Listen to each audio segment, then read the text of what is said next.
Two qualifying heats make the main with gate selection priority. Then the rest head on to the semis where the top 5 get the transfer to the main event. A short last chance qualifier is just what it implies. Only 2 riders advancing in the last chance to fill out the 20-rider 250 field. We are witnessing probably the worst track conditions. Well, yes, I can say that. The worst track conditions of the season so far. Let's check it out with Marty Reed. Guys, today we saw bikes coming back with as much as 50 pounds of mud. The problem is this Florida soil has a lot of sand in it. So what the teams have done, take a look at Greg Albertine's Dunlop tire here. They've actually cut out some of the extra knobs that are in here, trying to get as much space in here as possible. The reason for that is they want the tire as it spins to still grip, but also throw all that excess mud out. It's really tacky. We're going to see a lot of guys going down. We saw Kevin Windham second in the points.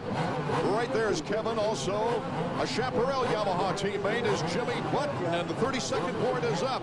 Button with 4 outstanding races, 3 consecutive podiums. He's riding a showroom Yamaha, contrasting to a factory Yamaha of Jeremy McGrath. My bike's great. Everyone at Chaparral's been doing a great job on you know, my motor and everything like that, and my suspension is factory suspension, so you know that's a big important thing as well. But I mean, I think our bikes are maybe you know, a little bit different, but not a big giant difference. And I think I'm riding well right now, and I mean, as everyone knows, Jeremy's riding great, so I don't think it really plays, you know, as big as a factor as maybe some people would think. Okay, it's sideways now. The 32nd board, Windham, Button, Ward, LaRocco, Hughes, Albertine, Brown, and looking right there, it's Kevin Windham. Kevin Windham, along with Mike Craig. Michael Craig coming back to his victory track here in Tampa in 1994. Coming off an injury in second place, Michael Craig following Windham. Off to a great start here. But still, it's a birthday present for Kevin Windham, getting that hole shot in the first corner. Narrows right down. It's full of mud. You got to get there first to stay out of trouble. Albertine battling it out with Caton. Mike Caton for third. And coming up behind him is Jimmy Button, number 11. He's trying to battle around Craig Albertine. Greg Albertine, number 7 on the Suzuki right there. Great battle right with all these guys. They've got Steve Lamson in there, Ryan Hughes, and now Larry Ward starting to work his way up. So that's shaping up to be a great battle for that final transfer spot. LaRocco went down. He's dead last. Button gone down as well at the beginning of this whoop section. Ryan Hughes going down. They're dropping everywhere. Marty was right. We're going to see a lot of that today on this track, David. Well, it takes so much energy just to make a lap. Your feet stick in the mud. Guys walking around out there losing their shoes. And so Windham and Michael Craig and Greg Albertine, and now John Sebastian Waugh, who last week raced for Ducati Kawasaki, now is on his own here today, is in 4th. But he is being pursued by numerous riders, including Caton. Just behind this battle, Larry Ward, Ryan Lamson there going to the outside, almost went off the racetrack, jammed on the brakes, just kept it up there.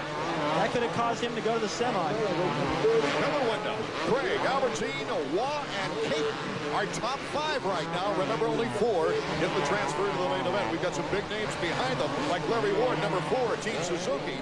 He's tied for 5th in the points battle, trying to move up and not have to go to the semifinals, and it takes a lot of energy to run both the qualifying heat and the semis to get into the main here. Yes, it does. It'll give you a chance to get the track a little more dialed in. It's going to change quite a bit tonight. Ward and Lamson battling it out of the woods. Haven't made that mistake. He's definitely moved up. Moved by Waugh, who's gone down at the end of the loop section. So Ward moves up 3 spots in the last few corners. So now Ward has his teammate Greg Albertine in front of him. You can see Larry as he went off that jump. He looked over to his left to see who else he had ahead of him. You can see up there to Craig and Albertine.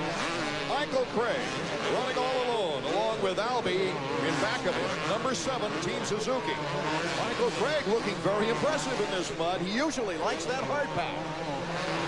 I remember him talking about the mud in Dallas last year, saying it's gnarly out there. Ward going off the track, slipping back a couple of positions.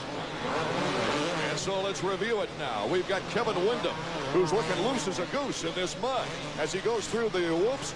Next, it's Craig, number 13. Trying to catch up with him is Greg Albertine. Lamson is now in 4th. It's just amazing to watch the best riders in the world work their way through that loop section all over the track, feet off the pegs. That's how hard it is out there. And the other thing, too, is the vision is always a problem in the mud. But out here with the conditions so slippery and so unpredictable, just trying to find a good time to reach out and pull that tearaway and get better vision. It's tough. Sometimes you have to ride 2 or 3 corners and you can barely see it all. Now Lamson. Lamson down. So anything can happen here in the qualifying round. There's Button, number 11. Well, just when you think you make a mistake, go down and lose your chance. A couple laps later, you pass all the guys that got by you when you were down. It changes drastically out there from corner to corner, really. You don't have to wait a lap. Well, our leader, Kevin Windham, hasn't had very many problems. Here is Michael Craig and Greg Albertine go at it. They change positions. Greg Albertine now in 2nd place. Will this order continue? We'll find out when we return to our first qualifying heat. The qualifying heat from Tampa, Florida. Kevin Windham is our leader with Albertine in 2nd place. Michael Craig in 3rd. Larry Ward back up to 4th. And Ryan Hughes has moved into 5th. Windham, quite a story, that's for sure. As we see Albie going by. Albie's had a difficult season. That's Jimmy Button trying to restart that Chaparral Yamaha and get back up again and going. That's his 2nd trip to the mud. Well, he's having his problems for sure, but the last couple of times he's been to the semi, he's gone out and finished on the podium, so I don't think he's too concerned about it. The mechanic probably is. With less than 4 laps to go, here's Kevin Windham. Let's check out our leader right now on the Team Yamaha. He's been the most consistent rider with the exception of McGrath on the Supercross circuit this year. The only rider to finish in all single digits. He's just been cool as a cucumber all the way. He doesn't seem to be impatient, maybe like as Lusk has shown us in the last couple of rounds. Right, you can definitely see how desperate Lusk is riding. He's so aggressive out there, where Kevin seems a little bit more patient and willing to accept a 3rd or a 4th. Ward has moved into 3rd in front of Craig. Number 4. It's allowed him to pick up 2nd place in the series, and I've talked to Kevin, and he feels like a lot of his bad races, a lot of the races where he didn't charge, ride as good as he thought he could, they were behind him after. So after leading last week a little bit, I think he's got a little step closer to being able to challenge McGrath for the win. Are we going to have a great semifinal battle way back? Button, Morocco, and Lamson. It doesn't look like they have a chance to qualify as we check out Larry Ward, currently in 3rd place. Larry's been looking impressive lately. Let's go down to Marty. Yeah, guys, I don't know if we can give it any kind of credit because of the track conditions, but Suzuki has come out with a new motor this week. Talked to the guys that they ran in practice over the week, and they said we got more mid and high-end power band. So obviously right now they're running 2nd and 3rd with Albertine and Ward, but I can't tell you if it's because of the power or they're just being able to stand up. Ward in his last 4 races, a 4th, a 5th, a 2nd, and a 4th. And that turnaround came in Seattle when they made some radical changes, I think about 10 millimeters on the top side of the fork. Larry wanted to change the riding position of the motorcycle. And felt like the front end was diving down too much, so he extended the fork legs out a little bit, had a good performance, and from there on, I don't think he wanted to mess with it much. Now, what you're looking at is a combination of, yeah, they've got more power. That's going to work for these guys. They've got them off the starting line, which is important. But also, Albie's a good rider in the mud. 3 world titles. He encountered plenty of mud during that run. And Larry Ward's a good mud rider. 107 lap times. Not bad for those horrendous conditions and ruts. A lot faster than practice. We were looking at like a minute and a half. So they've chopped it down quite a bit. The conditions have improved, but certainly Kevin is setting a comfortable pace out there. You could probably go a little faster, but why do it? Why take a chance? 2 laps to go. This could be his 2nd heat win in a row if he can hang on. And I was really impressed with the way he rode practice. I mean, in worse conditions, he never really made a mistake. He just was feet on the pegs out there, riding around with no trouble at all. Michael Craig still in 4th. That's the bubble as we come up on the white flag lap. Kevin Windham takes the white flag. 1 lap to go in our opening qualifying round here from Tampa, Florida. He's about 8 seconds in front of Greg Albertine in 2nd place. Then it's Larry Ward in 3rd. So Team Suzuki, as Marty pointed out, boy, they did something right here today. Definitely going to not have to worry about everybody going to the semi like they have been. Ward has been riding better lately, but still a lot of those guys having to go to the semi. 2nd week in a row, Kevin's got it under control. I mean, he's comfortable in these conditions. It seems like he's been relaxed all day, and that's the key to riding the mud. If you go out there and you try to be all careful. Hughes was in 5th, and he goes down. Mike Brown, number 100. You have to find that balance. Watch Hughes go out. He was the first one onto the track. He attacked it. He went off the track. And I watched Emmett go out there and ride very cautious. He went down twice. Kevin seems to have that balance. He's somewhere there in the middle. Number 8, getting a little squirrely on his last lap. He's probably getting a little tired. Look at those ruts. Whoa! Let's keep our balance. Great shot there. And working at the front end. Keep the front end up out of those ruts. Tough to do with all the wheel spin. Kevin Windham, his second heat race win in a row. The confident young man from Team Yamaha. Marty's headed to the podium to get the lowdown from Kevin. Coming up next. Prepare to be amazed during the HBO and Cinemax. The ruts are definitely getting bad. They worked it just a couple heats ago for the 125 class, so it's definitely tough out there, and it's going to be a struggle to stay on two wheels more than speed or more than anything. I'll go take a break. We'll see you in the main. As we get to our starting grid shots, McGrath is one of the two-time winners here. One of the two-time winners here at Tampa. One interesting year was 1994 when Jeremy was dominating everyone, racing for second, actually, were all the other riders. And Michael Craig, who was already qualified for tonight's main event, not only won that race, but had the gall to predict it. Yeah, that's true, because there was a lot of interviews out, and he was one of the guys that said that he could beat me, and he did at that time. I mean, he rode really good. So even number 2, Jeremy McGrath, was surprised, David Bailey, that Michael Craig could back up his words before the race. Michael Craig has not predicted victory here tonight, that I know of. Well, that would be smart, because he's been sitting at home for a while, and he's coming back off an injury, and looking at what's been happening lately with this guy here, McGrath, it's been pretty bold to come back and say he could win it. And, of course, also in this heat is Jeff Emig. Jeremy Albrecht, his mechanic, standing there fairly quiet, as is Jeff Emig. We've got Ezra Lusk also along with Emig to battle McGrath in this particular qualifying heat. Mikel Pishon, Damon Huffman. Let's go to Marty. Yeah, guys, they're just firing the bikes down here, and I had a chance to talk to Jeremy McGrath during the 125 heat. I went up to him and said, well, Mac, did you learn anything? And he said, absolutely not. But you know what? He can just look at a track, David Bailey, and know what he wants to do. No, he can do it in his mind. And you know, it's interesting that he's got a shot at Lusk all the way to the inside. As McGrath is 2 positions to the outside of the middle of the starting line, that starter box. So he's obviously very confident in his ability to get to that first corner first, because the guys, for instance, Windham, got that whole shot, got in there on the inside, pushed Jeremy clear out into the hay bales, maybe off the racetrack, so he didn't get there first. 32nd board is up. Pishon is right next to Lusk there on the inside. And you go quite a ways down, 6 riders in to Jeff Emig. So each one has different strategy as we get set for the start of our second heat of qualifying.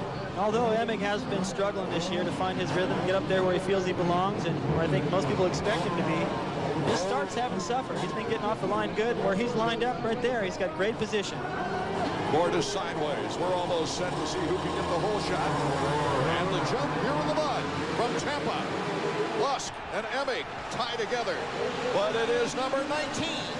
On the Yamaha, Doug Henry, the 4-stroke, who's being challenged, and Jeremy McGrath easily cuts in front of Henry. That didn't last very long. McGrath right to the inside. Can't believe he lined up like where he did to the outside like that, and then he got out of the gate so good. It reminded me of his heat race start in San Diego. He just got shot out of there. The first thing he did was look to his left and move over. Doug Henry. It'll be interesting to see how that 4-stroke reacts as he's following number 2, Jeremy McGrath.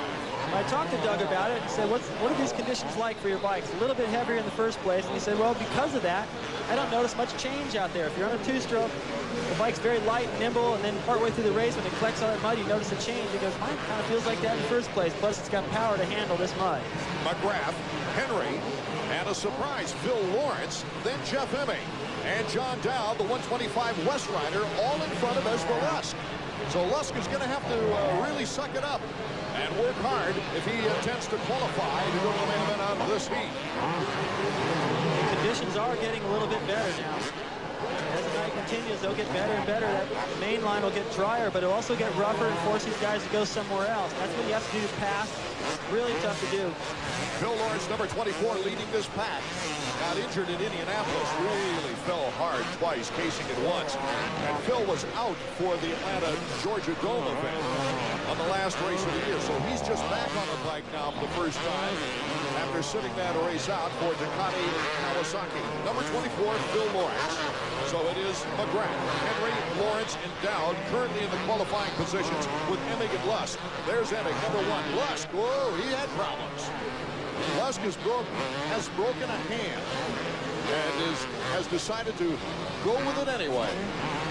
Well, he's done this much. Figures why not stay out there. He was moving to the front last week in Atlanta, had a very impressive heat race win, so he's got the speed. He says that just hanging on so tight with that hand makes his other arm pump up a little bit, having to compensate, but he still wants to be out there, keep the momentum, try to put Honda back up there on the podium, hopefully get a win, build some momentum for the outdoor series. A little slower laps, 108 this time around. Jeremy must have made a mistake somewhere because I had my eye on him. He looks pretty good out there.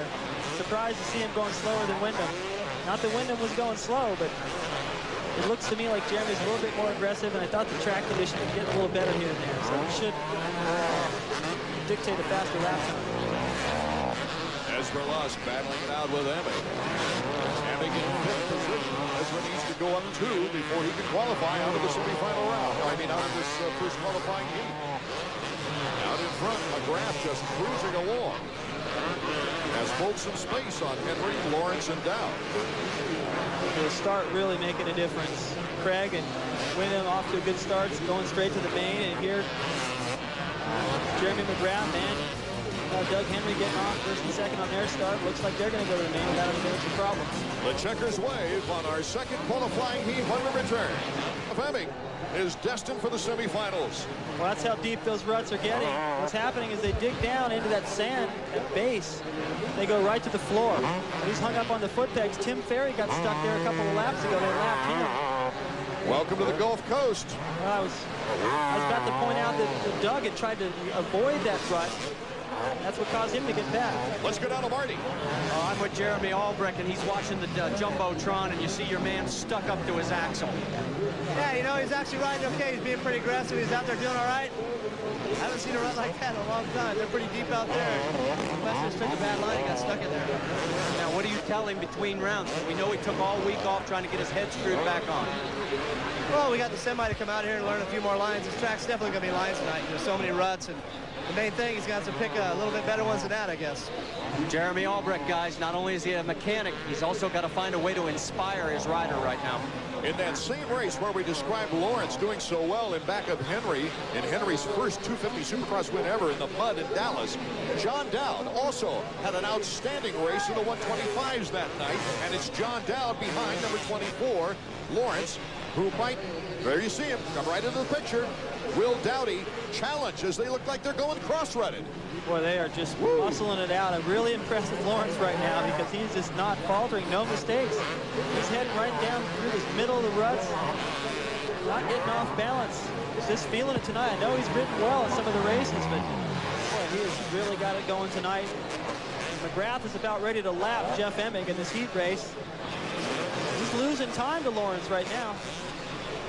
McGrath, Lawrence, Dowd, Henry in our top 4 positions, which means Lusk, Pishon, Emig, and the likes would go on to the semifinal round. Number 9 is John Dowd. Well, Dowdy is looking impressive. He's riding the 250s here and going down in the dirt. It's Phil Lawrence. So I spoke too soon. Well, he got up right in front of Henry now. Can he hold on and go to the main event? He may see Dowd do the same thing. This is one of those races where it's the smartest guy, not the fastest. You won't see Jeremy taking that berm much longer because it's starting to get so deep. You'll see him hung up the same way Emig was. Boy, it looks like a canyon. Here's the winningest rider in the sport, which is almost an understatement since he's won 59% of his main events in his career. White flag is about ready to appear for Jeremy McGrath. The white flag is out, and it waved as Jeremy went by. Now here comes Pishon. This is shaping up to be a great last lap. It is. His number 19 is Henry in 3rd, with Lawrence in 4th. Pishon wanting to qualify from this heat. needs to get Lawrence to do so. On the final lap. Well, Lawrence knows it. He doesn't want to be attacked, so his best interest is to go up there and challenge Henry. Put him in there between himself and Pishon, who's coming hard. Pishon caught these guys. Good mud rider, likes the ruts, had a good LA going, and pretty much the same conditions. Jeremy McGrath could pretty much fall down, still win this one. As he's taking another canyon, you just see there, very carefully. The photographer getting out on the track to take his picture. He got his eyeballs in that one. Goes McGrath. Henry and Dowd going at it. Henry to the inside. Dowdy takes the lead over Henry. It's Dowd into second place. What a gutsy, hard run for John Dowd. Jeremy McGrath, the checkered flag, wins another heat race after taking second in his heat in Atlanta. He starts another string of heat victories. Well, I'm sure that Marty Reed's going to have an interesting discussion with Jeremy McGrath about those track conditions and how he picked the successful way. Fun race. So you're not concerned at all then? No, lap times don't mean everything. When you're racing with someone, they don't mean everything. We're going to find out in the main event, guys. Got to tell you, though, this is the first time that somebody's beaten him in the, as far as lap times are concerned.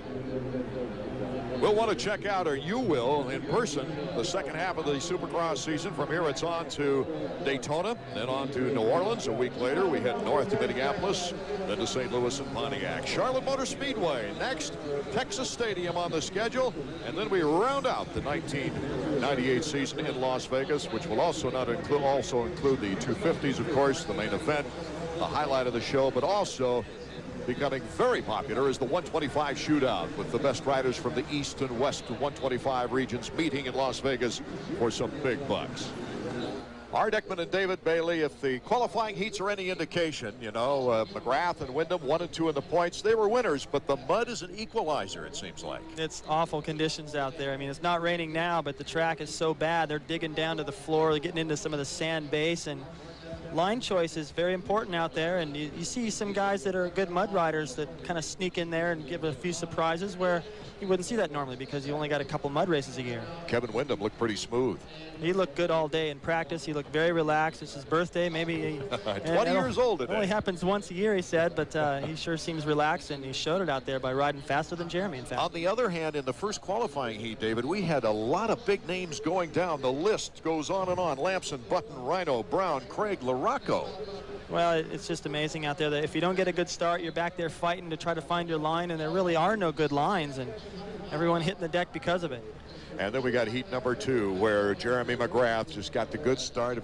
Actually, it was a calculated start. He didn't just go bombing right out in front, but he made the move when it counted. Well, it was a gamble, I think, to start that far to the outside, but also a symbol of confidence in that bike to get out over the gate and know he can get out there and not get pushed to the outside in that first corner. And of course, getting bad starts, Pishon, Lusk, they're going to the semifinal round. But Jeff Emig, gosh, as we mentioned, the black cloud just won't get off that guy. Well, I feel sorry for him right now because I know he's trying everything. This week it was a new strategy, just go have fun all week, play a little bit of golf and do something else, and it seemed to be working. And then he got himself hung up in a rut. That line choice I talked about really bit him, and his bike went up past the foot pegs. So a lot of the big names we saw go down in our qualifying heats now have to get ready for the semifinals coming up next.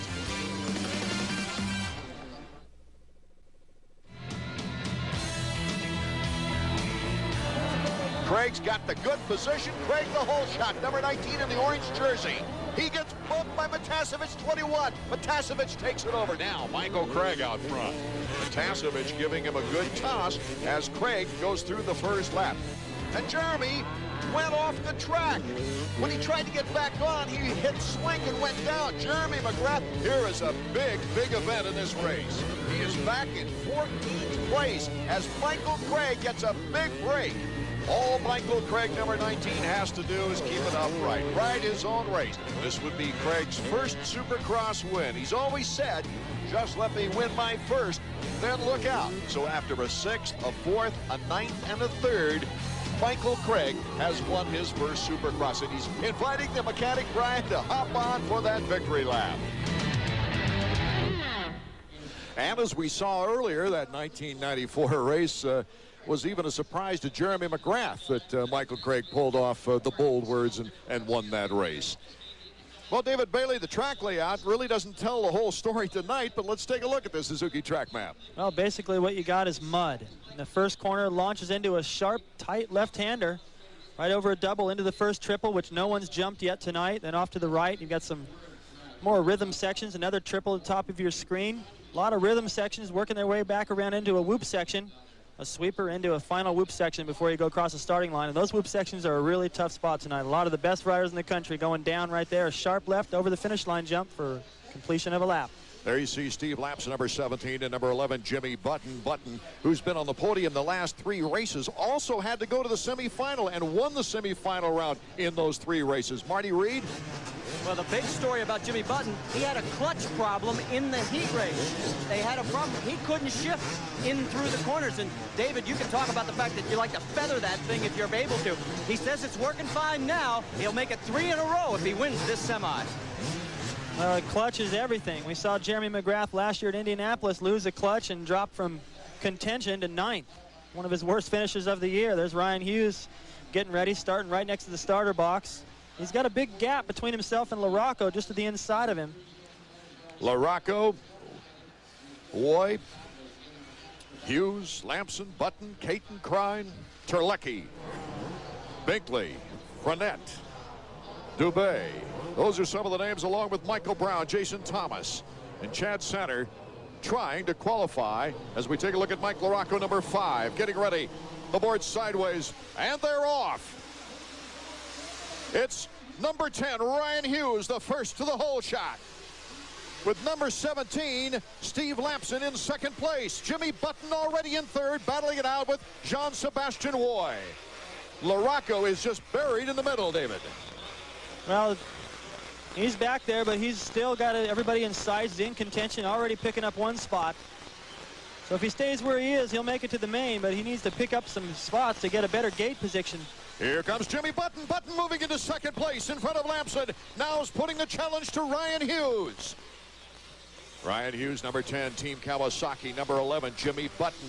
As we mentioned earlier, it's on a showroom bike with lots of little trick things, especially suspension. Not quite as special as Jeremy's bike, but still able to get the job done.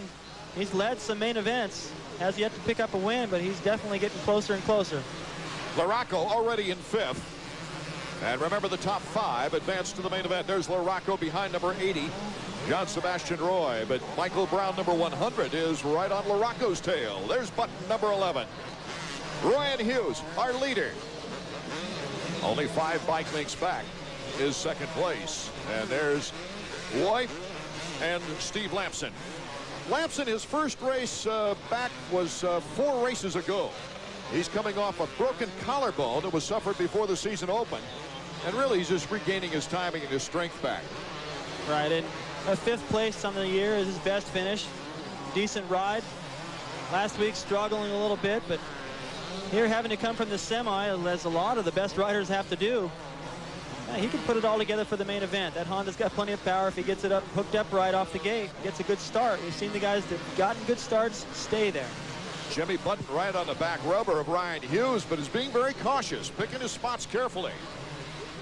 Well, Ryan, especially in the conditions where they are out there, Ryan is not always the most consistent guy, very aggressive, a lot like Button. So he needs to take his time and not get in there and bang bars with a chance of both of them going down. It wouldn't surprise me if you see him go by approaching the triple, see these guys start jumping the triples. No one's done them yet tonight. 103.8 lap time here in the semifinal round. Lamson, number 17, and Waugh gets sideways there.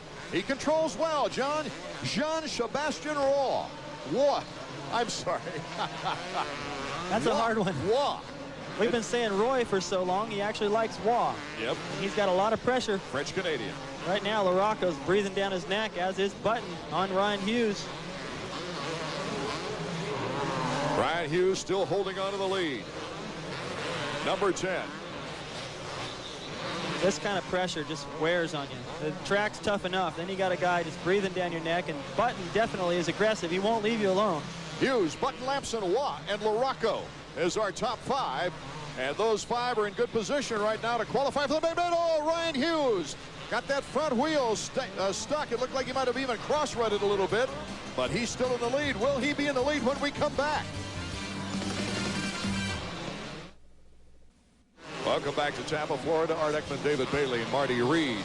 Qualifying action for the 8th round as Waugh goes off the track. John Sebastian Waugh off the track, and so everybody moves up a notch. LaRocco now into 4th. It's still Ryan Hughes, our leader, here in the first semifinal round, with Jimmy Button in 2nd, Lamson in 3rd, LaRocco, and then Waugh getting back on the track. Waugh's in the bubble right now. If he loses a spot, he'll be going to the last chance qualifier, and he's not off the hook. Mike Brown is caught up from a bad start and is all over him. And look at the battle now between Button and LaRocco. I should say Lamson. Lamson, number 17, trying to put the heat on Jimmy Button, number 11. The Chaparral rider in a battle for 2nd place. 3 riders. Bang, bang, bang. 2 laps to go here in our first semifinal round. And Hughes, who's been battling injuries most of the season, coming off a 7th place at Atlanta, continues to lead. Let's go to Marty. Guys, one of the things I've noticed down here, these are the fastest lap times we've seen all night. They regroomed the track after the 2 heat races, but we're turning laps at 103.9, 104.8, and that's 3 seconds quicker than Windham did back in heat number 1. Waugh goes down, number 80. LaRocco has moved in front of Lamson as well. So we've got Rhino, Button, LaRocco, Lamson, and Brown now in the qualifying positions. LaRocco sure rides good in these conditions. Rhino putting in a great ride with 1 lap to go, but LaRocco's still got a chance to get around Button.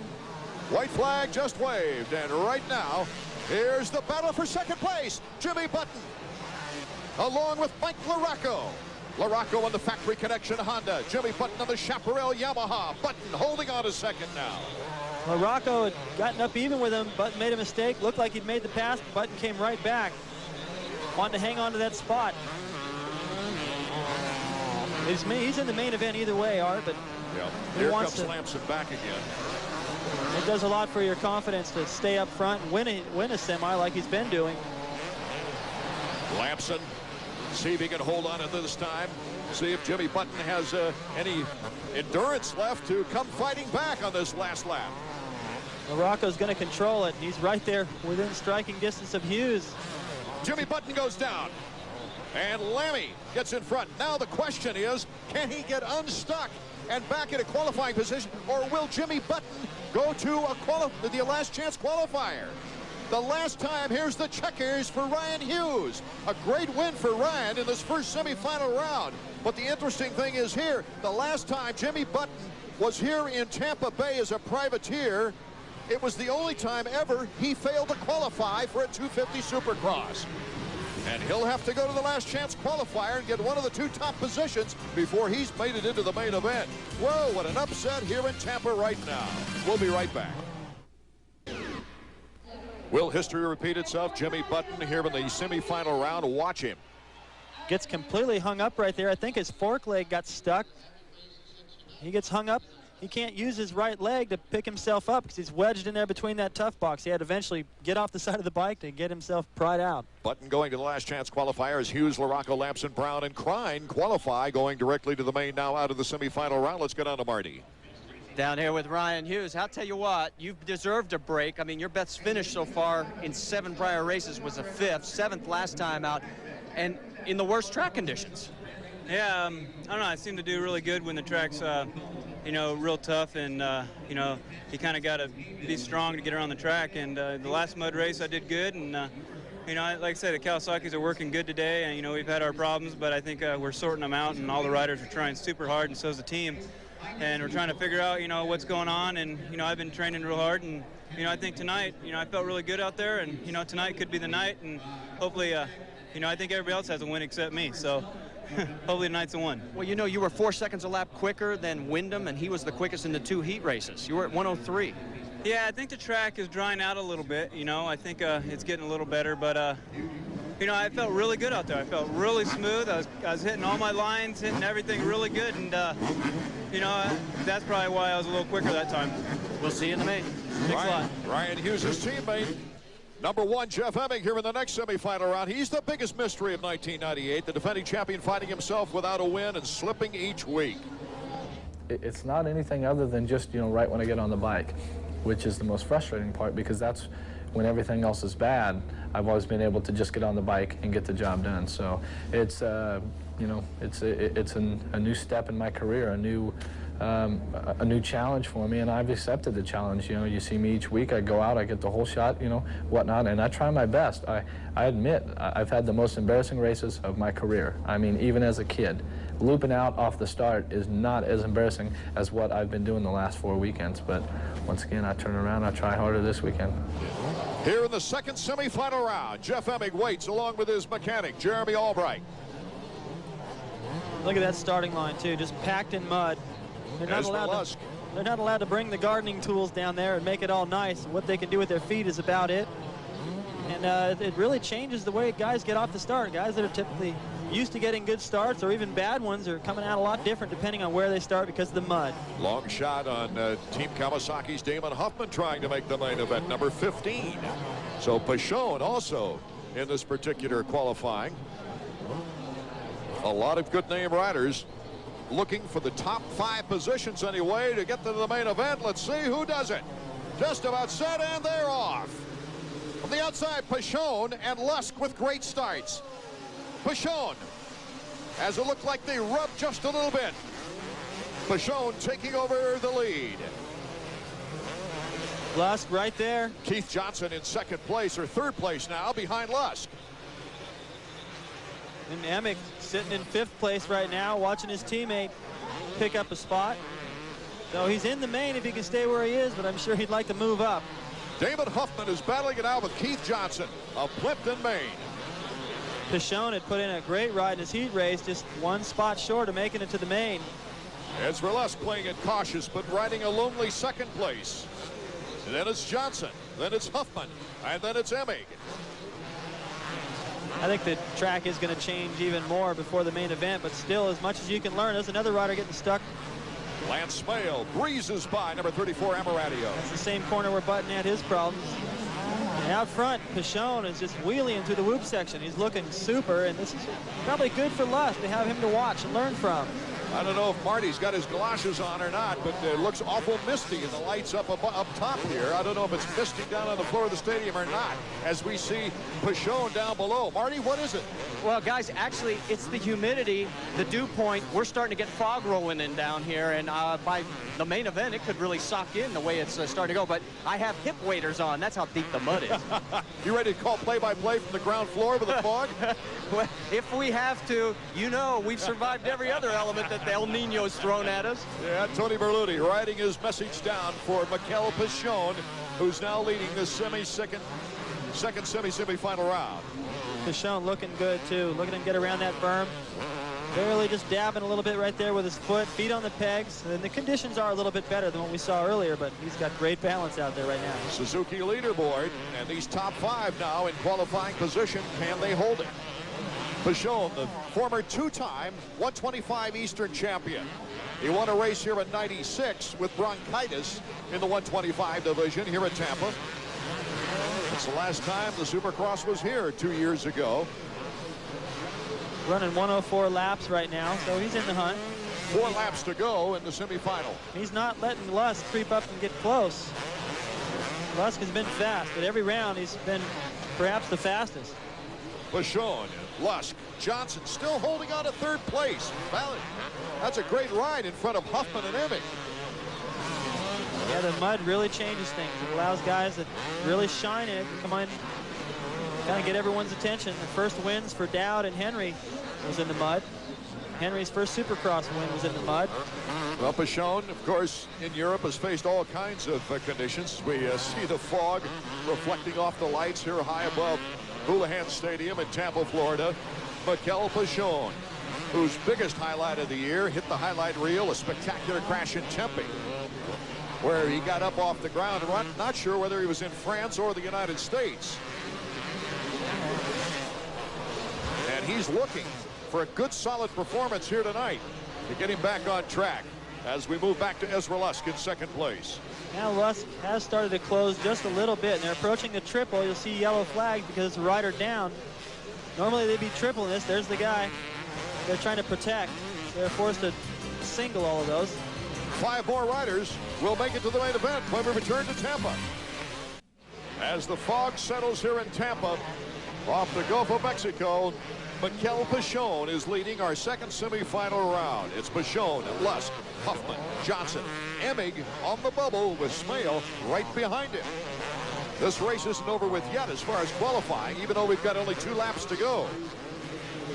There's Huffman still holding down third. Trying some different lines out there. Look at Lusk. Lusk cuts in front of Pishon. And here comes Pishon. Back and forth we go. Lusk casing it a little bit. Couldn't get the power. Couldn't get the drive out of the rut to make the little bump. And that's what helped Lusk make the pass in the first place. Pishon had made a mistake. You make a lot of mistakes per lap out here. So you just try to stay close. You try not to follow anybody directly. They make a mistake, especially in a rut like we saw happen to Emig earlier. If anybody had been in that rut behind him, they'd have been stuck there too. White flag, final lap. Let's see what can happen now as Pishon, Lusk, and Huffman, 1, 2, and 3. Johnson holding on in front of Emig. Smale still in 5th place. This time taking a couple of seconds off that last lap, picking up the pace. Pishon still riding good, coming through the corners, keeping his foot elevated high right there. Doesn't have to dab the ground. Once your foot hits the ground, it gets kicked back. Here comes Lance Smale. He's bar to bar now with Emig for the final one. And Emig finally eases up in front as we take a look now at Pishon, our leader. Still holding Lusk back there. Looked like Lusk may have made the move, and that was that. But one more mistake, let Pishon get back in there. These guys are riding about this dead even pace. Emig is getting the battle of his life for the final transfer spot. Pishon has got some lappers in front of him. Lusk goes to the inside. The checkers will wave for Pishon. Let's check it out and see what's happening in that Emig and Smale battle. Emig just in front of the KTM, number 77, getting a bad turn on the inside rut. So it looks like Emig will capture that final spot to the main event. Oh, an exciting moment for Jeff Emig there. Pishon, Lusk, Huffman, Johnson, Emig will go to the main event. The rest to the last chance qualifier. Back in a moment. As the track dries out here in the semifinal round, the second semifinal, watch the tight action for first place. Ezra Lusk, number 3 of Team Honda, battling Team Suzuki's Mikel Pishon, number 16. Well, Ezra sets up a great pass by jumping that double into the corner, catches Pishon by surprise. Then exiting this corner, getting a little off balance there, has to just case that double, keep his balance to keep it on 2 wheels, but gives up the lead back to Pishon. And Mikel Pishon is our victor with Lusk, Huffman, Johnson, and Emig going to the main event. Let's go down to Marty, who's with Mikel. Well, the guys were just showing everybody the battle between you and Ezra. What was your perspective on it? Well, I got a very good start for once. I mean, that's what we need on those kind of track. And then I was riding very smooth. I knew Lusk was just right behind me, and I know he's really fast. He won 2 races this year, so I just had to protect my line, and I didn't want to protect it too much because I wanted to look also for new lines, for something new for the main event. So I tried some different stuff, and I think he was trying too because that's the way he passed me.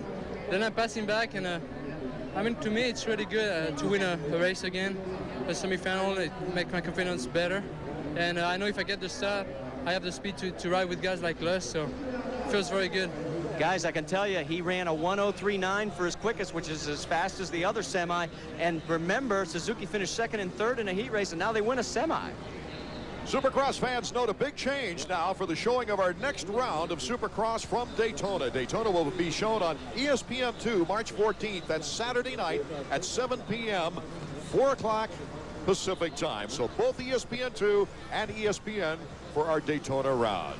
Well, the fog rolls in as the budding stars of this sport. Ricky Carmichael tries for 3 out of 3 in our 125 Eastern main event coming up next. While we were away, the 250 last chance qualifier took place, and Jimmy Button and Jean-Sebastian Waugh Became the final two qualifiers for the 250 main event. And right now, Ricky Carmichael circling the track, taking a look at what it looks like since the last time he saw it. Ricky Carmichael has done exactly what's expected of him leading up to this race. 2 for 2.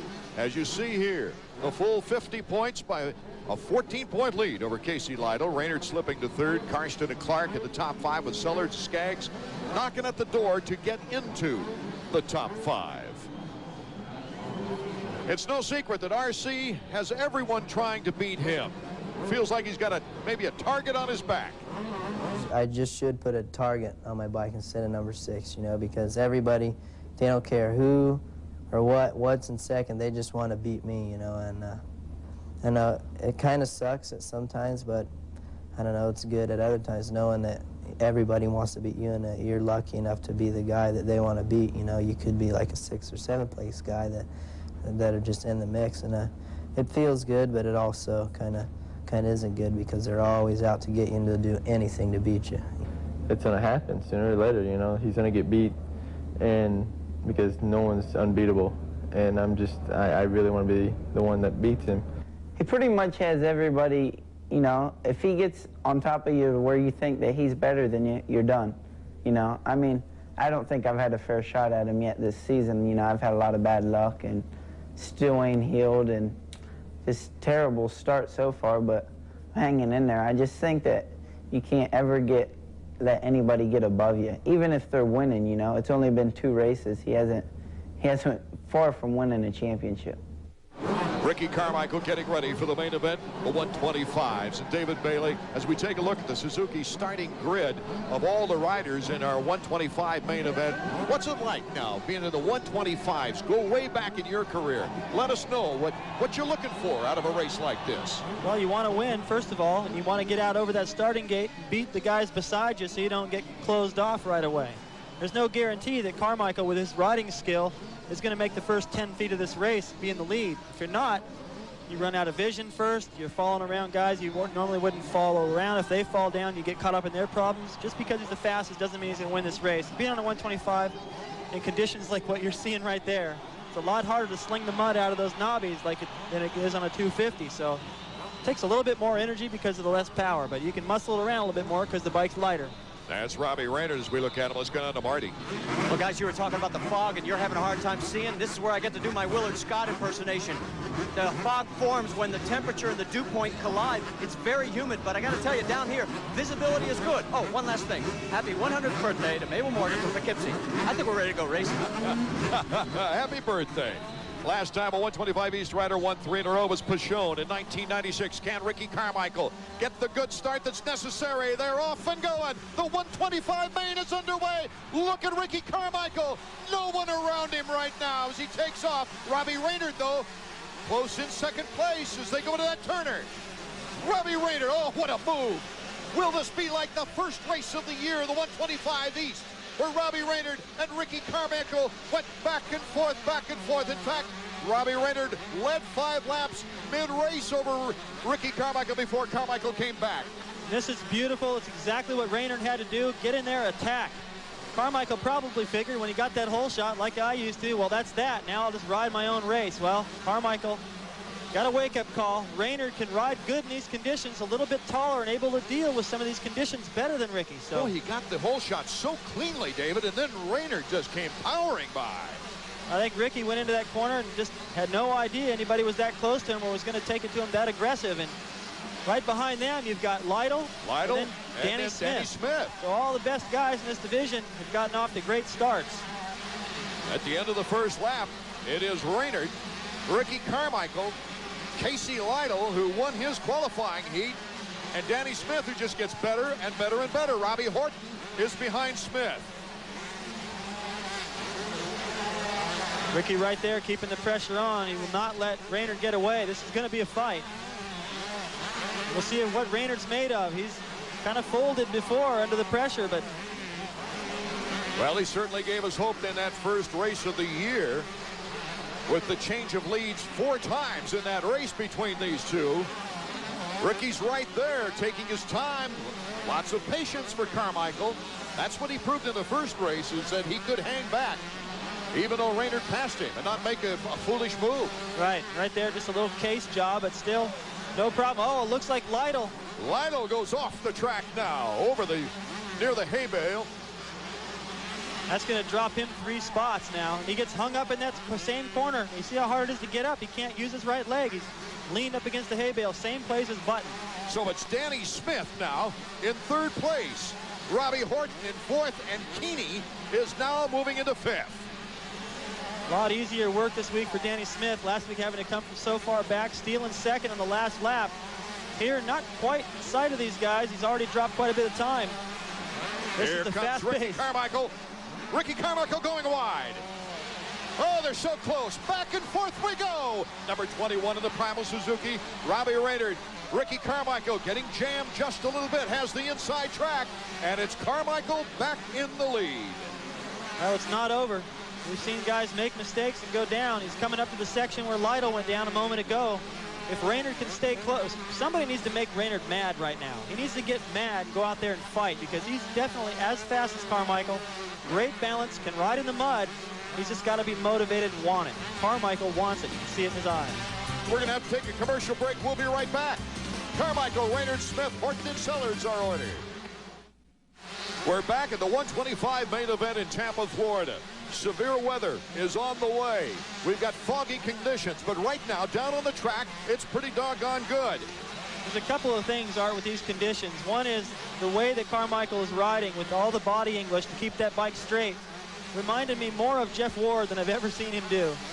And also that as he approaches the mechanics area, stretching his lead out, nothing's for sure in these conditions. The ruts are going to get deeper. We saw how Emmett got hung up. Lapped riders, he's got 3 of them to negotiate now, so you can never just think, well, this is pretty much done. Track. Robbie Horton in 4th place on the KTM, and I think you're going to lose a bet right now. Well, I was arguing with Marty Reed down there. I thought these conditions were going to get good, and they might go under a minute lap time, but you can see how deep the ruts are getting.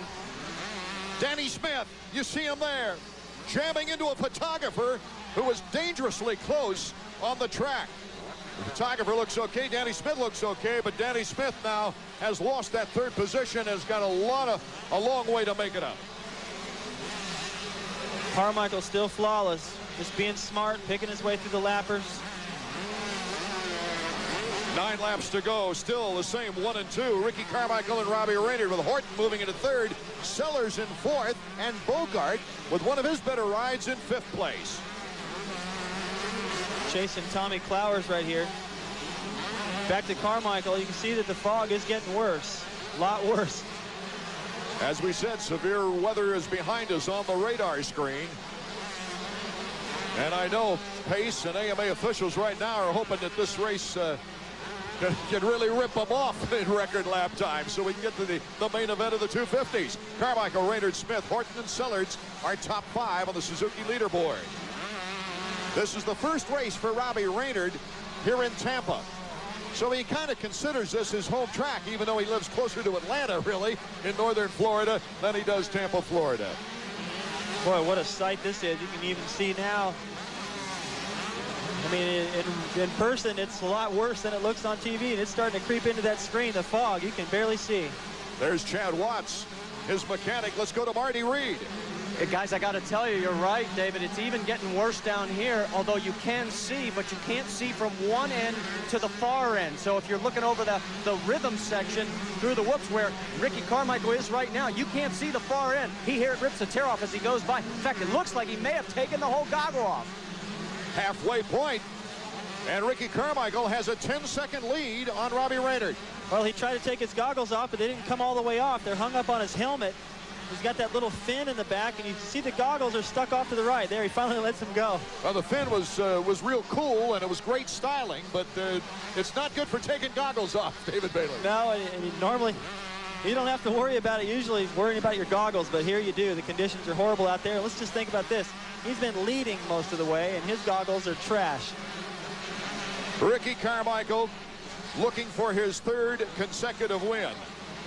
In Atlanta, it was the first time he put 2 back-to-back in Supercross. As we go to Robbie Raynard, number 21. The former Arena Cross champion in '93, 4 podiums last year. 3 of those were second places. He got a second place in the opening round of 125 East, but an 8th place in Atlanta put him back in the standings. Ty Wallace has moved into 4th as we see the Honda stopwatch and Ricky Carmichael going through the picture. And I think that lead has shrunk. Back to Robbie Raynard. Raynard cutting a little bit of time out of it. I don't think that Carmichael's that worried, and I know he lost some time trying to fiddle with his goggles, but it's back to just under 9 seconds now. 8.9 to be exact. Yep, Raynard closed a little bit, and that will fluctuate a little bit with lap dryers, but he did lose time trying to get rid of his goggles. Now he can't see as good, so it'll be tougher for him from here on out. If Raynard's got goggles, that should help him, and he'll close the gap a little bit towards the end. Wallace is down, so I assume that Sellards has moved back into 4th place with Robbie Raynard riding through the fog. We were worried about rain here tonight, and now we got the heavy stuff. Uh-oh. A rider down.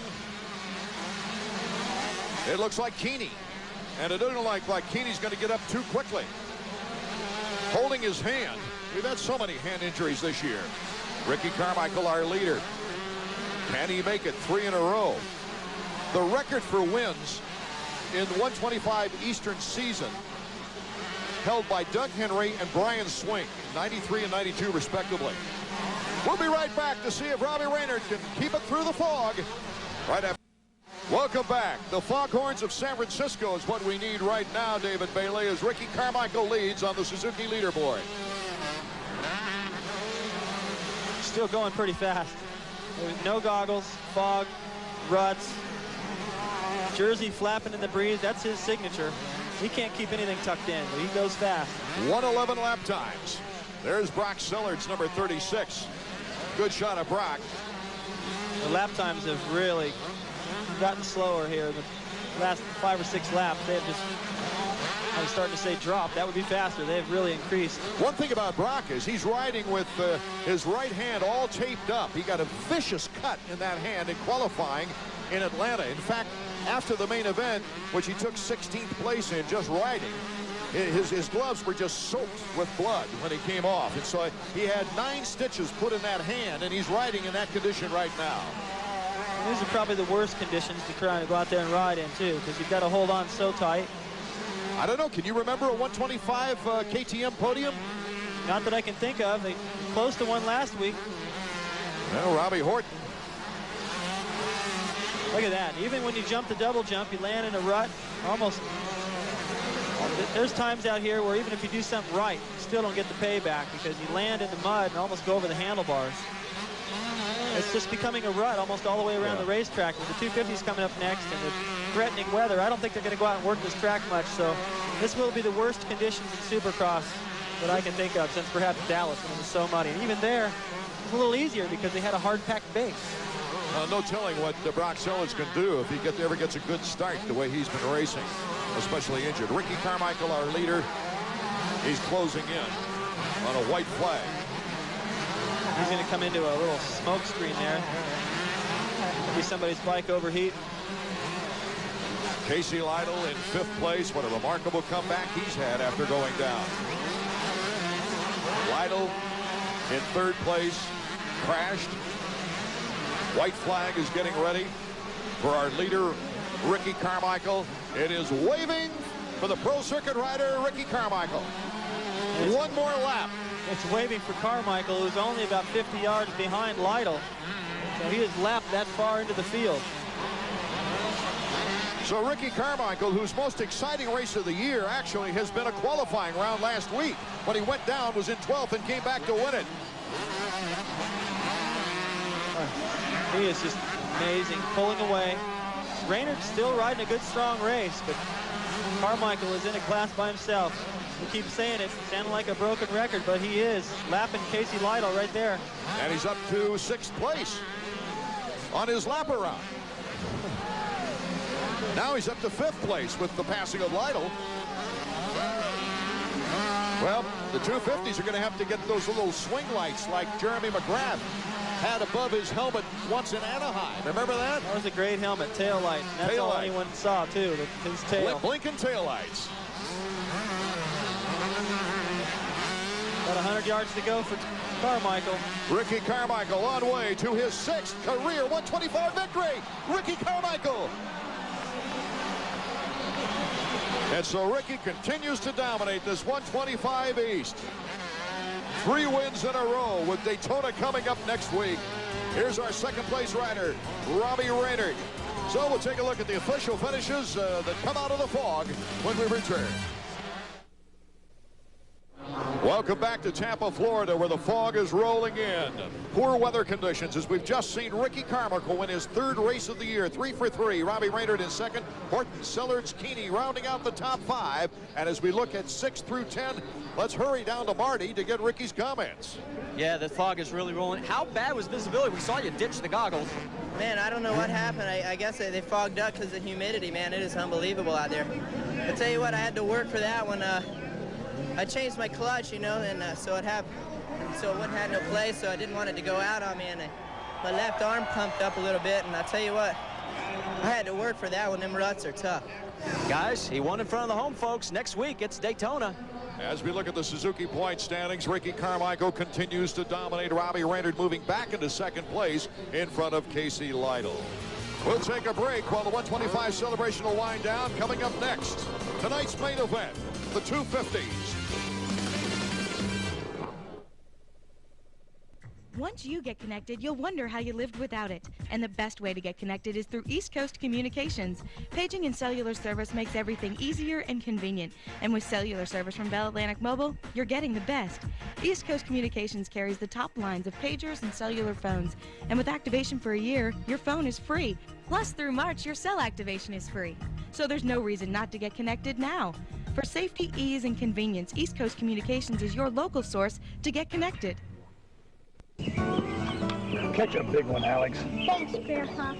There's nothing like sharing the wonders of nature with a child. But if we don't stop the excessive use of chemicals and pesticides that can harm our environment, Hey, I got one! then this reality will become a virtual reality. Fortunately, Natural Lawn of America has developed a more effective, equally affordable lawn care alternative. It's more natural, not chemical. Can I play again, Grandpa? Natural Lawn of America. Doing the right thing has never been this easy. But everybody calls me the Rick. This is some pickle juice. This is used by Nolan Ryan to prevent blisters. Don't know if it's been medically proven, but I think it was one of those psychosomatic things. People from Texas have a lot of voodoo type of medicines, not witchcraft. And I'm not, again, I'm not trying to make fun of people from Texas. It's just, it means something to me that I have a jar of the juice. The 250 riders are already at the starting gate here in Tampa, Florida. Art Ekman along with David Bailey, and it's because of the adverse weather conditions coming in and really rolling in fast off the Gulf that we have to get things going, Davey. Right, and it's going to be the guy that's got the best fog lights, I think. The conditions are getting horrible out there. They didn't have time to work the track. The ruts are getting deeper, and the guy that gets the start and rides the smartest here is going to win this thing. And the crowd gets excited now as the umbrellas go out, so there must be some precipitation down there, Marty Reed. Well, guys, I can tell you the humidity and the fog as the 30 board goes up, it is so thick down here, you can actually feel the mist. It's not really raining, it's just that heavy of a mist right here. Jeremy McGrath leading by 53 points. Windham moving into 2nd in the point standings. Button, Lusk, Emig, Ward, Larocco, all tied. Looking to battle it out for 2nd, 3rd, 4th, and 5th places in that point standings. This is a very important race to them as far as their standings are concerned. Can anybody beat Jeremy McGrath under these adverse conditions? The 32nd board is sideways. We're off. The main event for the 250s is underway. McGrath in good position out front. Going down was Henry. Had a great start. Art was right there next to McGrath, went down, took Albertine with him. Albertine number 7. Henry and McGrath are battling it out along with Larry Ward. It is now Larry Ward is the leader. In the back of the pack, Larocco and Jeff Emig got hung up in that first turn pile up. The battle for 2nd place now. Jeremy McGrath, I don't know if something's wrong, but he's gone back into 4th.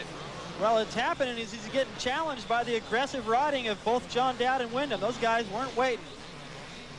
Jeremy will be smart right here. He's got a huge lead. He doesn't have to win this race. I'm sure he'd like to, but he's going to be smart out there. Larry Ward has put 4 good races together, highlighted by a second at Indianapolis. He made the top 5 in points for the first time this year after last week's 4th place appearance. Number 4 is our leader. There's number 8 and 9, Windham and Dowd battling it out with McGrath number 2. Lusk moving into the scene along with Michael Craig. Great start, David.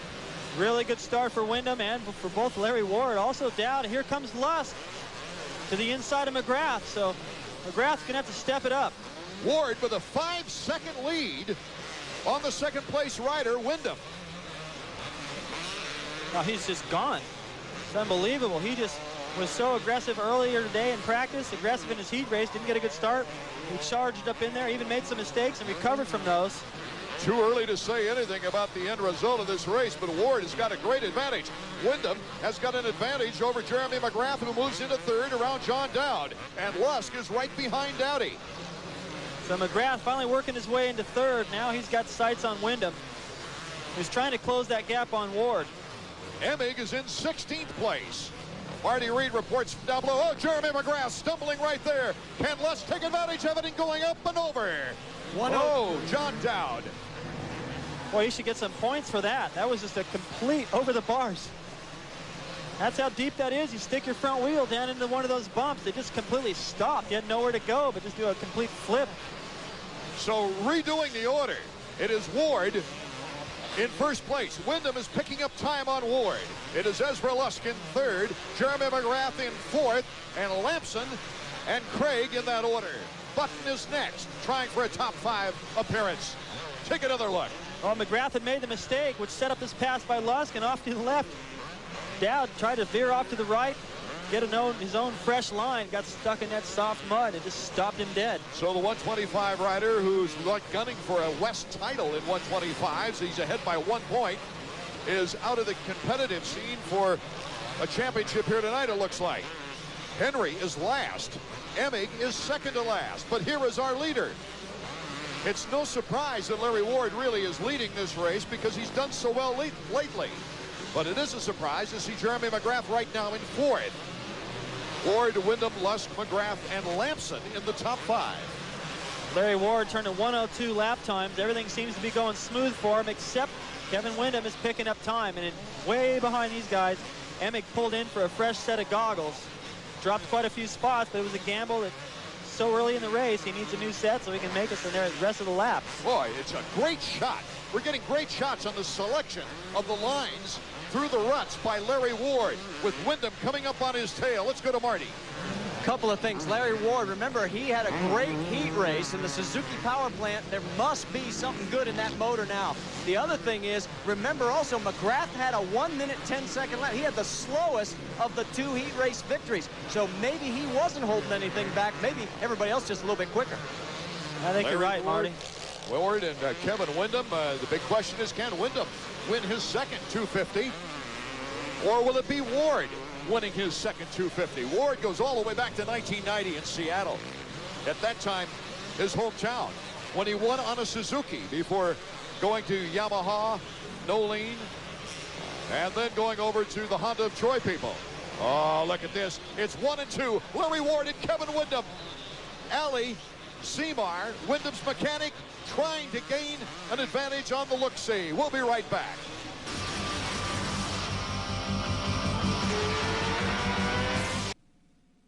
Welcome back to our main event, round number 8 of AMA Supercross from Tampa, Florida. What a battle we've got going here at first place. It's Larry Ward, Kevin Windham, Lusk, McGrath, and Alvey has come all the way back to 5th. Well, he was damn near last to begin this race, and he's come all the way back. So it's not just Larry Ward that's got that Suzuki dialed in. Pishon having a great semi-run. That team's starting to get things dialed in. Windham off the racetrack in the whoop section. Misses a couple of those tough boxes, jumps back on. I think that'll be okay in the ruling. Larry Ward.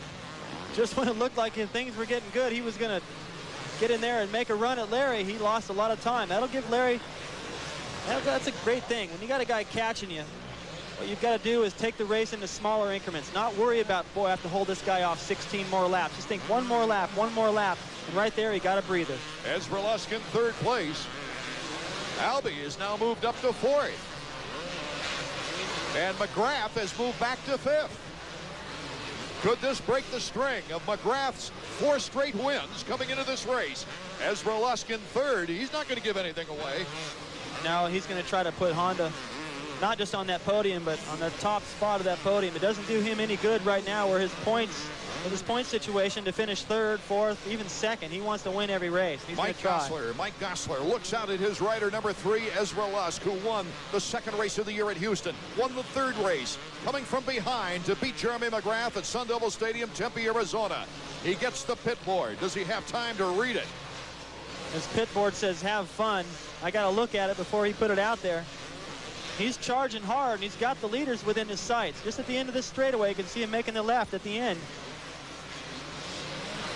That gives you inspiration. And remember what happened in Arizona. The lapped riders played a big role, and especially out here where there's really only 1 or 2 really good lines. And now Ward's lead. Phil Lawrence is out of the race. Takati Kawasaki. After such, he's mentioning to Marty Reed what went on down there on the track. 4.5-second lead for Larry Ward over Kevin Windham, as Windham now is starting to come back after the bobble. Here's our leader, number 4, Team Suzuki, Larry Ward. Wyndham's right there again. That's bad news for Larry, but he has ridden a great race up to this point. If he can keep it going, he's going to force Windham to have to go out there and maybe ride a little bit on the ragged edge, take some chances to make that pass. That's all he can do. Great shot of Ward coming through the whoops as he goes over the finish line. Larry Ward with no goggles. He was 7th here in '96 the last time we raced. His best finish here in Tampa was a 5th back in 1990. He's letting it hang out too, Art. I like to see Larry get this aggressive. He can smell a victory. I don't think he feels really threatened by Kevin. Look at that. He's got to land and pick one of those ruts. Just amazing. The guys that are doing well out here tonight have just got great balance. You have to be on to ride well here. McGrath just a little bit off. Also thinking about the championship. He's just won a bunch. Why does he have to win again here tonight? I wonder if there might be something wrong with McGrath. Lamson now is making a move on McGrath. McGrath is in 5th behind Albee. Here's a 4th place for Greg Albertine. His best finish of the year was in Los Angeles at 6th. So he's on his way to a possible best finish on the season. I'm happy for him too. He's been struggling. He has had the same thing going on as Amick. He's fast, but just having all kinds of problems, being in the wrong place, the wrong time. And what's possible, Art, is Jimmy Button moving through the pack, moving up to the back of Lamson now. Wouldn't surprise me to see Button pass his teammate McGrath before the end of this race. Albertine, a difficult season, out of the top 10, fighting to get back in. The wind is whipping up now, so the fog is actually dispersing a bit here in Tampa, Florida. 12 laps to go, as you see there. And it's Larry Ward who took the lead away in the early going and has held it all the way. 12 laps is forever, too, especially in these conditions. And considering that the heat races are only 8 laps, they got a long ways to go. Windham has stayed right there this whole time. The lead has fluctuated little by little. Now you can see the rain beginning to fall. It is now starting to pour, so that adverse weather that we talked about earlier, we were talking about the fog. We were talking about a huge front of rain as the fans bring out the slickers. Jeremy McGrath battles in 5th. How will this make it more difficult now with no goggles for Larry Ward? It's going to be horrible. He's going to have a really tough time out there trying to see. It's bad either way, but when you got to start this with no goggles, it's a little bit worse. And this is going to get real interesting because these ruts, it rains really hard. Some of them will fill up with water, and then the spots where these guys were hooking up, it's going to get slicker. So the conditions are going to just deteriorate bad. And the potential for Lusk to close in on Windham and then on Ward, the three-way battle for the lead is there. Deceiving when they fill up with water, too. You don't know how deep they've become. I've found that out before. Now it looks like they got a comedian Gallagher nearby. These guys all covered up with plastic. Larry Ward continues to lead with no goggles. Windham in 2nd, Lusk in 3rd, Albee in 4th, and McGrath in 5th with Lamson in 6th. Ward riding real steady, keeping those long legs out of the way. They can be an advantage in some places, but then when your bike sinks down in those deep ruts, you have nowhere left to put them. Halfway point. 10 laps to go for Larry Ward in the rain. Here's Jimmy Button, number 11. Jimmy Button moving up behind Lamson in 6th place. Just in front of him is Lamson. He's definitely picked up the pace. These guys, they really haven't made any time on McGrath. Albertine has had a problem and dropped back behind McGrath now. So Jimmy, who was in 6th place in a final, weaving back and forth at the Kingdom before his run of podiums. Here comes Huffman coming up on Button. McGrath has moved into 4th. Here's Button coming around the mechanics area, trying to hold on to that advantage. Huffman struggling. The guy's just having a tough time even trying to clear the finish line plateau tonight. Button only able to go for the single there that time. LaRocco pulls right up alongside, able to double it. Ward, Windham, Lusk, McGrath, and Albee. Greg Albertine. And the battle with Mike LaRocco cutting in front of Damon Huffman. LaRocco pounding it pretty hard there. He's just riding aggressive. He's doing everything he can. Try to make up for a bad start. He's going fast out there. Larry Ward now moving a 2.2 lead up to 3 on Kevin Windham. So Ward still is ripping it out. David, let's go down to Marty. Get down here with Lee McCullum trying to get a better view. We got the worst view in the house, but at least the fog's gone. Your boy's doing good. Yeah, he's riding really good tonight. Yeah, we do have the worst view down here, but he's trying to just keep smooth and keep his lines together, and hopefully they can hang in there. It's not over yet. And Windham's still strong. He's right behind him, so it's going to be a tough race. We talked about in the heat races and also in the semis, this new motor seems to be working. Yeah, it seems to be working tonight. We don't, you know, it's hard to tell in these conditions. It's tough. Well, I know one thing. He wants to get back out there. He's having a hard time writing his messages now because the rain is really coming down, guys. Well, Larry Ward needs only one message, David. That's focus. Yeah, he just wants to see that white flag and get soon. it going. But you know, the thing is, he's actually starting to stretch his lead now on Kevin Windham. That's going to give him a lot of confidence, help him ride even more relaxed, make better decisions. And the other thing is, too, is that Lusk is starting to pick up time on Windham. Button passes into 5th. Wyndham could start worrying more about Lusk coming up than worrying about catching Larry. That's good news for Ward and Suzuki. I'm surprised Lee McCollum let Marty interview him. You know, every time Ward's been out near the front, Marty comes up to him, he starts to walk the other way. Button goes down. You see him in the left corner of your screen as the other riders rip by him. Number 11, Button, smoking big time. He's got smoke dripping all off of there. Something gets onto that pipe, burns and drops smoke. And Button's looking like he's signaling to the mechanics area that he needs new goggles the next time around. That's all I can figure there. Larry Ward of Team Suzuki. Suzuki has never won here at Tampa. Larry Ward has not won since 1990. Trying to come back after an 8-year drought. There's Albertine and LaRocco battling it out. Well, we've seen the Suzuki struggling a little bit, but Larry Ward, if he can hold on here tonight, his only wins have come on a Suzuki here in the U.S. Supercross. 7.1 second lead for Larry Ward. Albee's in 5th, LaRocco in 6th. LaRocco having trouble getting some real momentum to jump. Well, everybody is. You're using that clutch so much, and you saw he just got a face full of dirt from Albertine. Just as he crested that hill, Albertine had gassed it, threw a shovel full of mud right in his face. Look at Albertine going past McGrath. Albertine moves up another notch. He's in 4th. Can McGrath come back and recapture that 4th place position? Valuable points on the line here for McGrath. Even though he's got such a horrendous lead, 53-point lead in 1st place, races like this will add up on you quickly. And not only would this break McGrath's string of victories, but it'll break his string of podiums this year as well. He can't move up a couple of spots. 8 for 8 in podiums. Honda stopwatch. Let's check out the time now for Larry Ward. And he's starting to ride better and better. Just over that finish line jump, landed right on the downside. For a while there, he was struggling. He kept riding the nose into that berm. I didn't like it. It looked a little shaky. McGrath has now moved back to 6th. LaRocco has passed him as we take a look at our leader, Larry Ward, trying to win his first in 8 years. He's coming up to lap Ryan Hughes, Jimmy Button, Jeff Emig. putting in a fantastic race, and he's got to do all this without goggles. He's toughing it out. Believe me, he's going to be digging that stuff out of there all night. Getting hung up a little bit there by Button. Button didn't know he was coming. Larry doing a good job to adjust, putting his feet out, using them like rudders. Larry. LaRocco goes down right at the finish line. So McGrath possibly will move up another notch. Let's check out the lap time of Larry Ward, who got hung up by Jimmy Button there. That'll make it a little slower, but still, I don't think he's too concerned with his lap time right now. Just over a minute now. The interval much more important, right?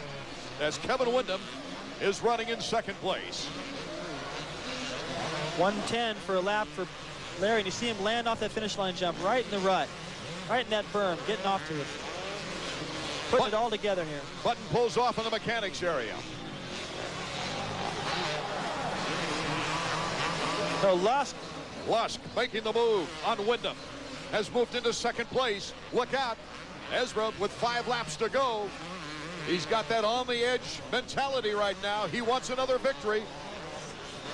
Well, he's got a long ways to go to get Larry, who's just coming by the other way on that straightaway. He can see the differential. Doesn't need to look at a pit board for that.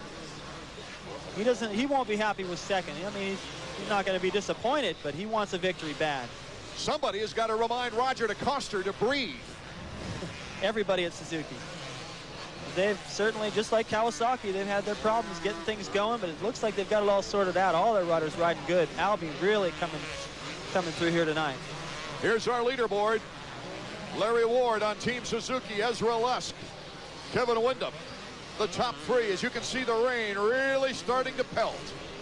Yeah, as you look at Larry, it's not only the fact that he's riding well tonight. He got a good start. He's putting things together. He's obviously been working hard, but he's one of the older guys out there, and he's got a lot of experience. And dealing with these conditions is experience. The guys that make the best decisions, choose the best lines, when to push, when to take it a little bit easier to getting through the lappers. And Larry so far has done it all right, but Lusk isn't that far behind.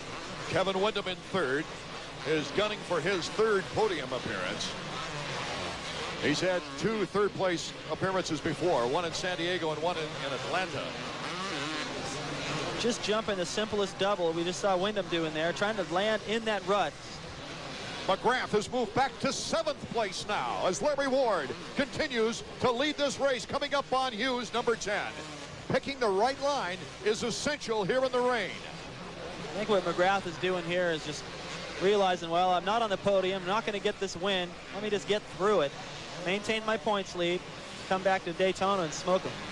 Without goggles, in the rain, Larry Ward battling it out in first place with 3 laps to go.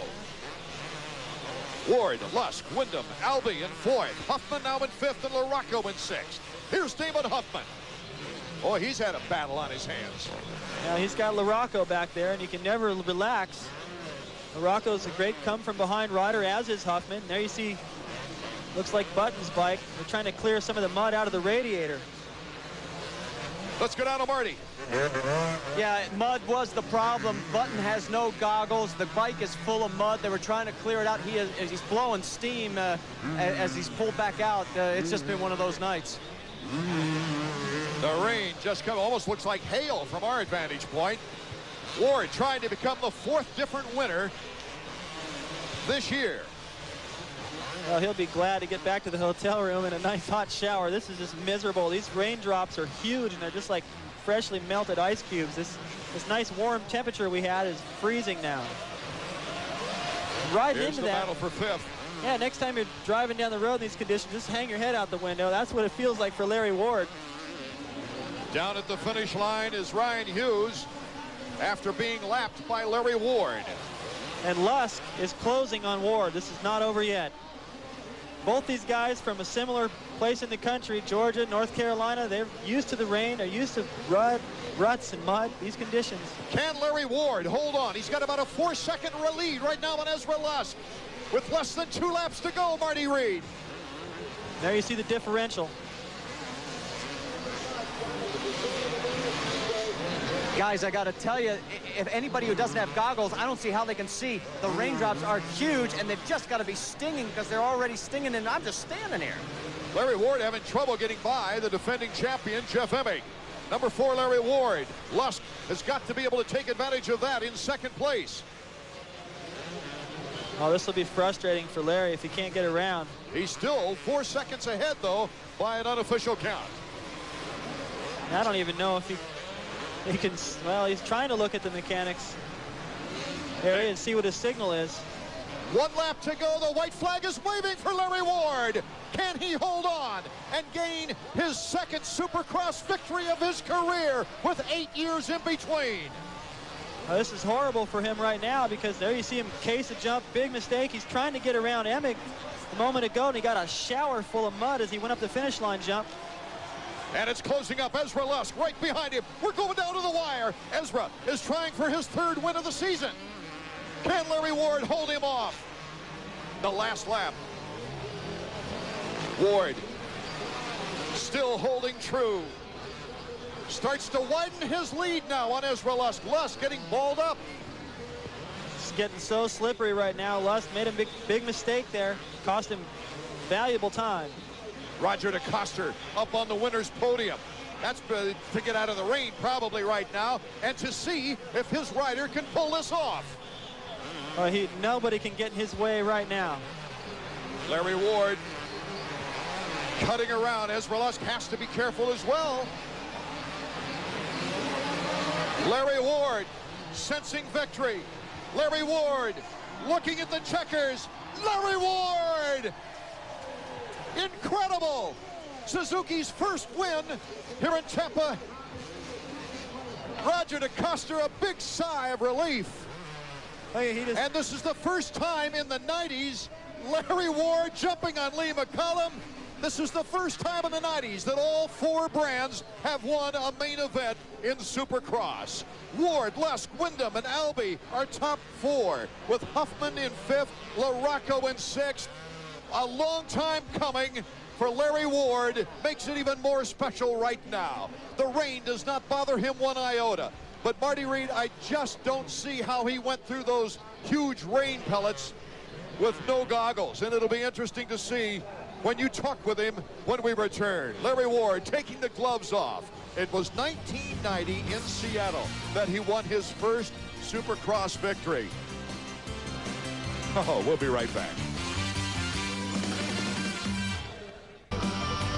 Let's go right down to Marty Reed as we return, and he's with our victor, Larry Ward. This is unbelievable. It's coming down in sheets. I have to ask you, I know how excited you were. We saw you run across the track with traffic still coming. How could you see? Thankfully, that Suzuki got me the whole shot, and it felt so good. I got to tell you, though, I know Suzuki owes all the credit, deserves all the credit. Roger got behind me, told them to hire me. They hired me, and this is a payback for him. But right now, my heart's with my sister. She's in the hospital probably right now having that baby I was talking about, so good luck, Care. Hey, we'll wish her well, but tell me about this. I mean, we were talking about the motor all night. It's obviously doing something, but we couldn't tell for sure with all the mud. But you came up on lap traffic. How could you see in this stuff? Well, like I said, Suzuki got me a great start, and I rode smart. I got a little bit of a lead at the beginning, and you know, actually Lusk, I think, was getting pretty close to the end. I think I almost hyperventilated. I got so nervous that last lap, but I don't know. It's a great win for me. It's a great win for Suzuki. A lot of people thought Suzuki would win a race this year with Jeremy leaving, and there's nothing makes me feel better than to come here and win on a great bike like Suzuki. Guys, I got to let him go before we both drown. What an amazing victory for Larry Ward, and it really pushes him up in the point standings. Is right now behind Jeremy McGrath. Well, here's our lists, our official results. Ward, Lusk, Windham, Albertine, and Huffman, the top 5, as we look at the rest of the official results. But Ward, with his victory now, moves ahead of Lusk just by 1 point, according to my unofficial quick tabulations.